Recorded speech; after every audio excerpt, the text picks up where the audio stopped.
Hello everybody and welcome back to another Blender game engine tutorial. Today we're coming back into this house and continuing to model and texture the exterior. Today is specifically working on texturing the exterior. One thing I'm going to do real quick is head over to CG Textures, because right now the textures we're going to be using is this for the cobblestone, this for the door, this for the painted wall, this for the roof, and this for any miscellaneous wood pieces we need. However, I am missing a window, so we need to go to window, and we can go household. Yeah, household. Actually, let's check both shutter and this one. Let's go household and shutter. There might be some on both we could use. Maybe one of the windows could be closed. Actually, no, I'll just do one straight window. And the one that looks good to me, literally any of these will do. I'm just going to check some other ones, see if they have any other square ones. It's a nice one.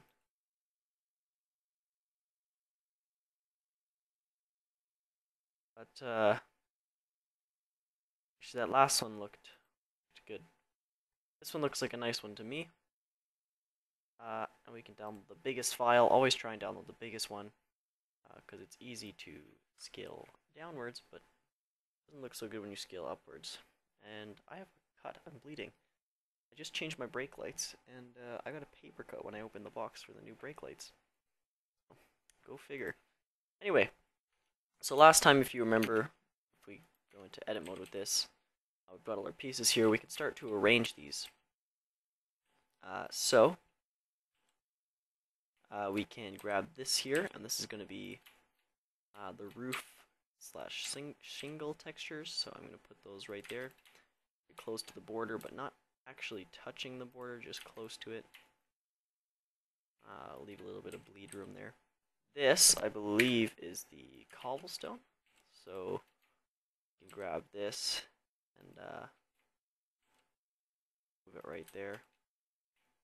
And this, I believe, is the painted roof, so we can put that right there. This is the door, and we can put the door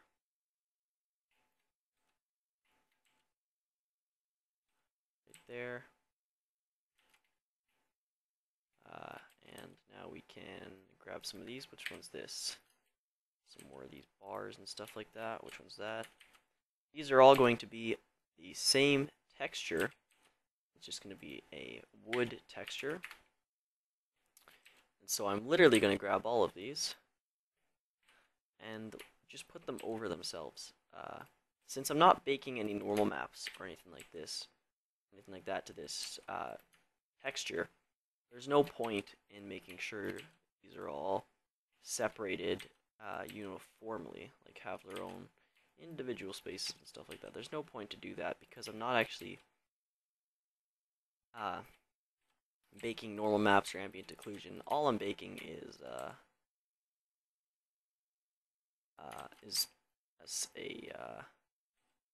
shadeless texture, and that's it. But we can grab that and bring it up a little bit. That'll make that pretty nice. And the reason I'm doing this is because these are the same material. We can save some space on that, which will give us a nice amount of space for these windows. So yeah, we can go ahead and go to bake options here. Let's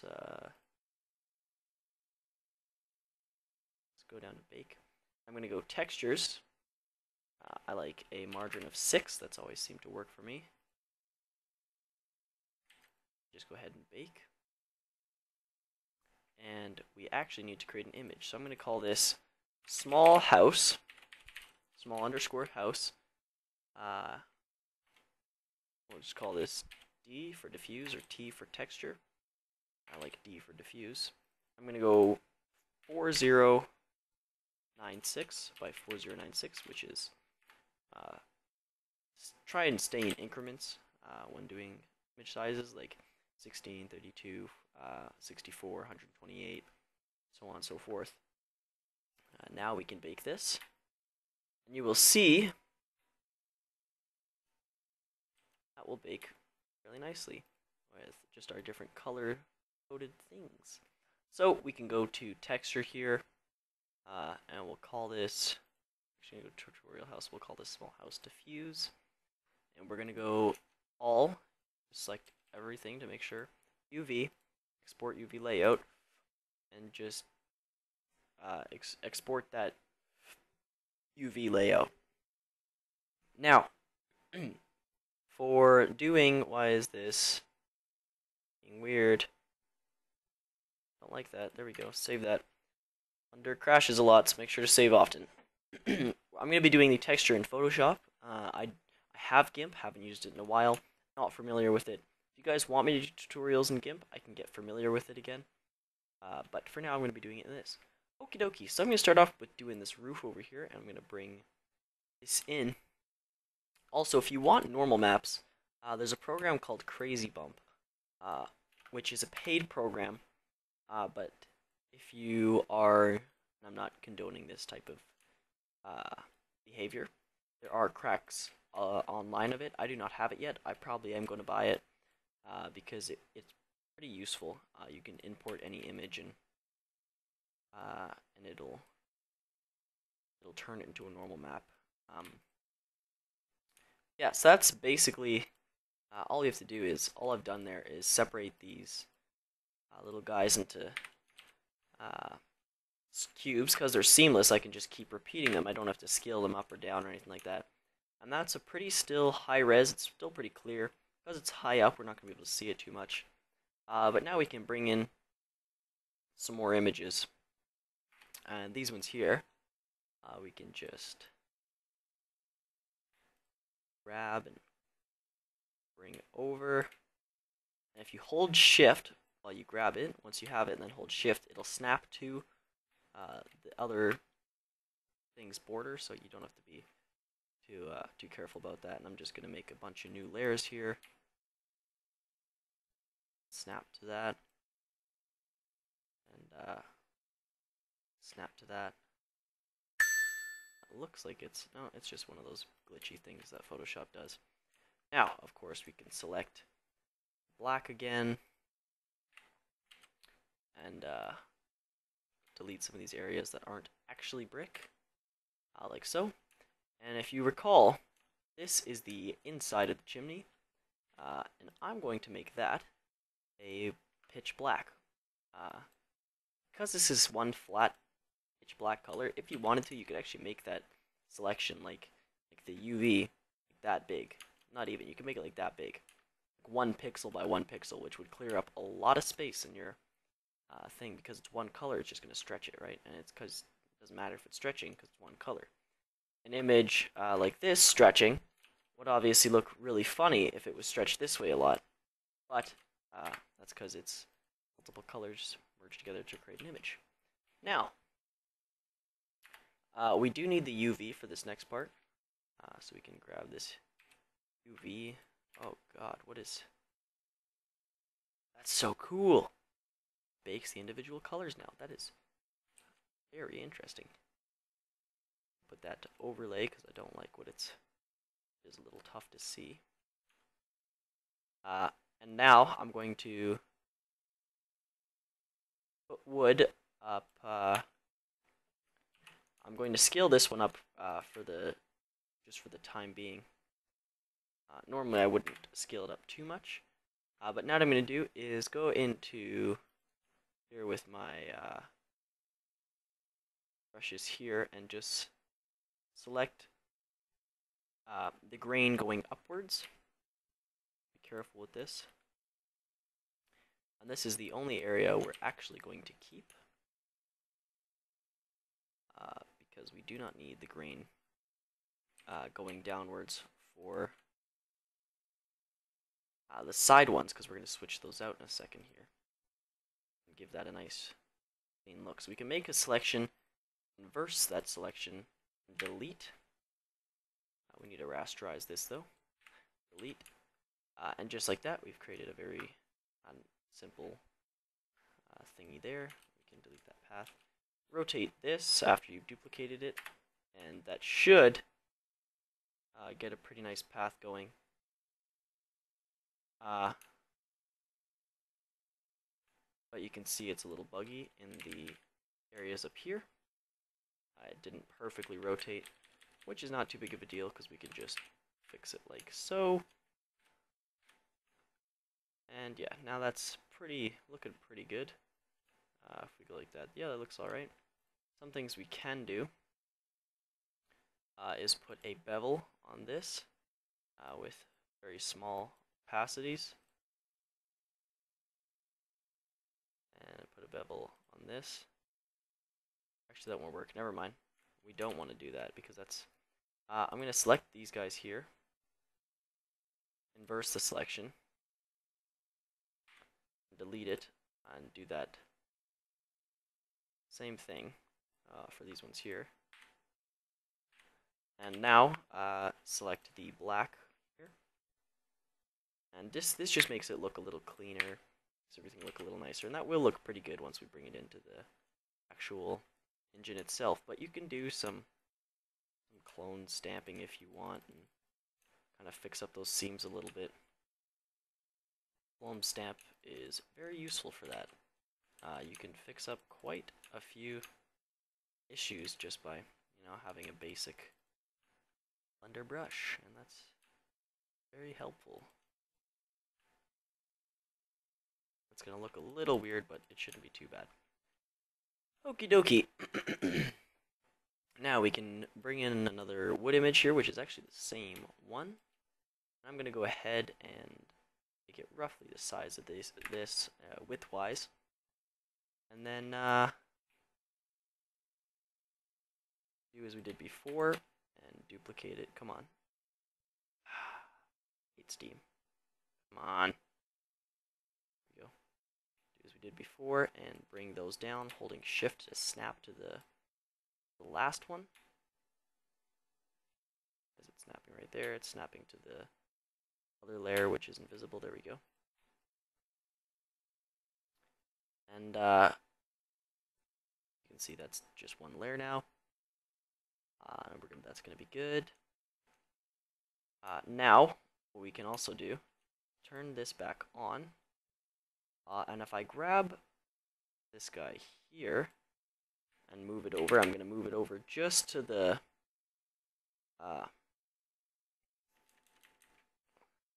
window frame here. And I'm actually just going to move it back this way. And back that way.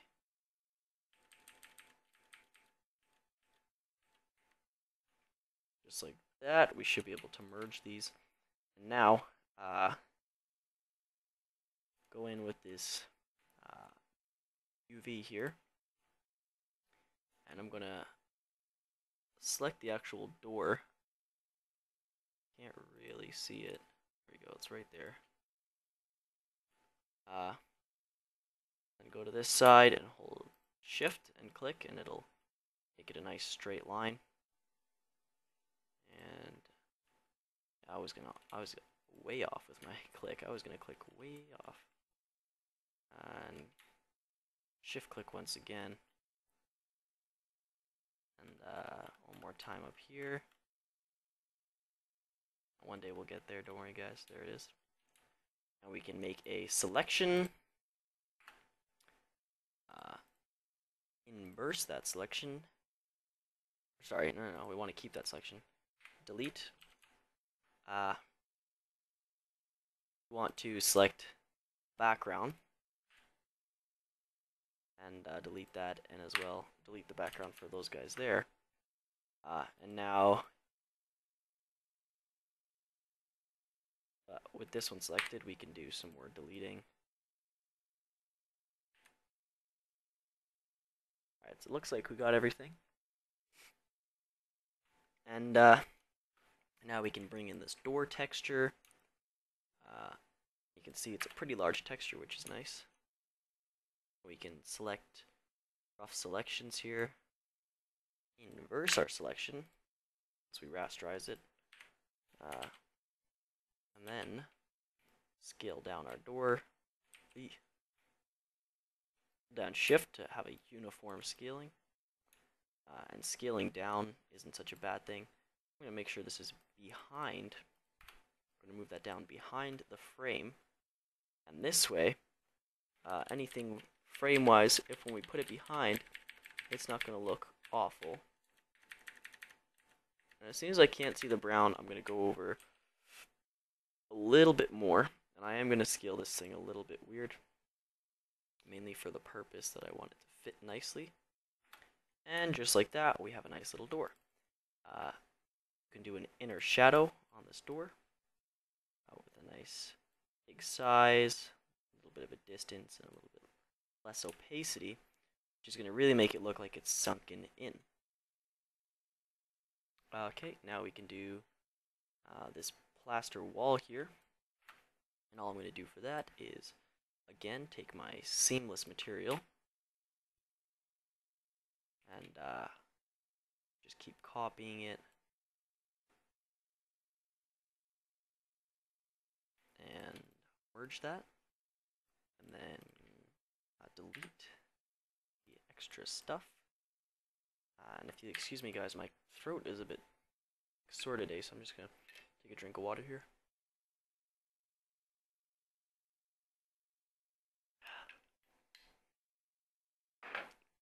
Sorry about that, guys. I hope you don't mind. I know some people don't like to hear or watch other people eat or drink or anything like that, but I am pretty thirsty, so I apologize if it's makes you feel uncomfortable. We can inverse the selection here and just keep, stop it, having to rasterize. Just keep it like that. You can do what you want for these windows. You could take a curtain texture, put that behind it, which is actually what I'm going to do. I'm going to go back to CG textures here and just go back to the home page. Okay, I'm just going to textures then. Go. And I'm going to click, let's try wrinkles and let's try fabric. Let's just try patterned fabric, actually will be a good one. Let's see what we got here. Nope, we don't want, well, actually, yes, hanging. This actually looks like a good one. Here, guys, missed out. So we'll grab the biggest one there and wait for that to download, and then we can just drag and drop it in. Just like so. And we can scale that to roughly that size. And let's, I think screen might work. No, that is not what I'm thinking of. Stop it. Control D, that's what I'm trying to click. Dissolve. Multiply. Yes, multiply is the one I want. Maybe it's soft light or hard light. No, I think it's multiply is the one we want. And then you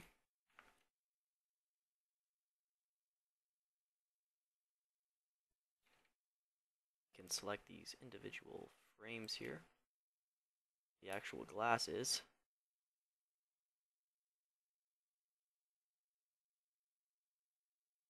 And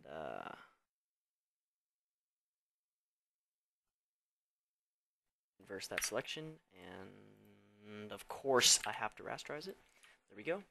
And that looks pretty good. If you want, you could do a color overlay with this layer here and make it just an overlay color. Do whatever color you want. I'm a fan of the blue color. That's turning green. Ooh, it's a game of matching now. We have to decide what color is going to make it the right color.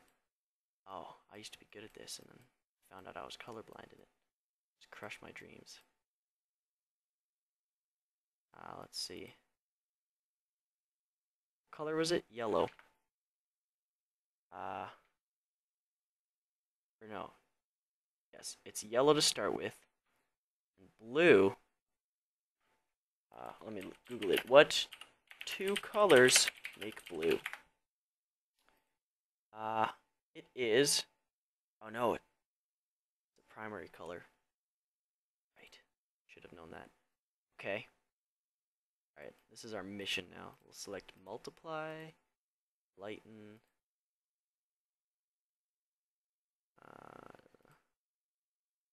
Okay, maybe what we can do then is image adjustments, color balance, cyan, blue, magenta.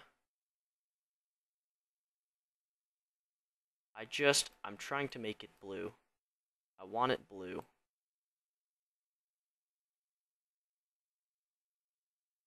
You know what? Fine. You win. That'll have to do. Okay. Now we can drag that underneath the frames there. Sorry for wasting you guys' time with that, but I kind of wanted it to be blue, if you can't tell. I'm not a huge fan of yellow, actually. Orange. I like orange, but not a huge fan of yellow. Alright, we can scale that inwards, and that looks pretty good. I'm going to merge these two together. If you recall, we did a drop shadow, or an inner shadow at the door. We can do the exact same thing, or just hold down Fn and copy. Oops, no, we just stole it. I think we hold down Alt then. Yeah, hold down Alt. We've actually just copied that, the effects on that layer. Now we can go File, Save for Web. Sorry, I'm just cracking my back, you guys. Save that as a PNG. And replace that. And remove all these materials. We'll call this small house. House, there we go. And that's not going to be shadeless. New, image or movie, open, textures, sorry, tutorial house. Which one is it? This one. Generate, this is my favorite part, to UV. And just like that, we've created a nice looking house. We can do some things like change the specular to the actual color, which can just make that look a little more realistic. Put some normal on there. Maybe bump that down so it's not so strong, like 0.8. We said 0.8. It's looking a little better. You might want to create some normal maps for that. But in all honesty, if we press play here, I think that looks pretty good. That's not so bad. If you want to do a turntable effect, you can either go Logic Editor and just do always rotating motion 1 on the z-axis. And now we'll be able to see all of it, all of its glory. As you can see, a couple of these things here on this side are not functioning right. So we need to control, actually let's just grab everything and hit Control N or recalculate. And now you can see those are fixed. So that's looking pretty darn good, you guys. I am a fan of this window. I think it looks pretty good. You can see the seams up here worked pretty nicely. Whoops. And yeah, another little trick you can do, also if you don't want to do what I just did with the camera, or sorry, if you don't like what I just did with the house rotating, you can add a camera rotating.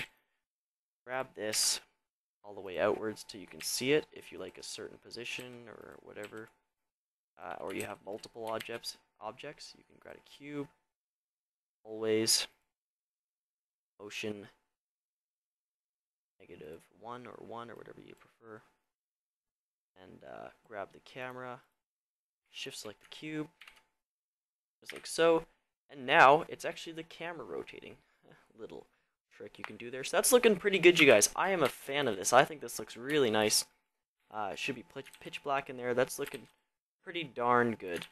Some things you can do are these faces here should probably be flipped.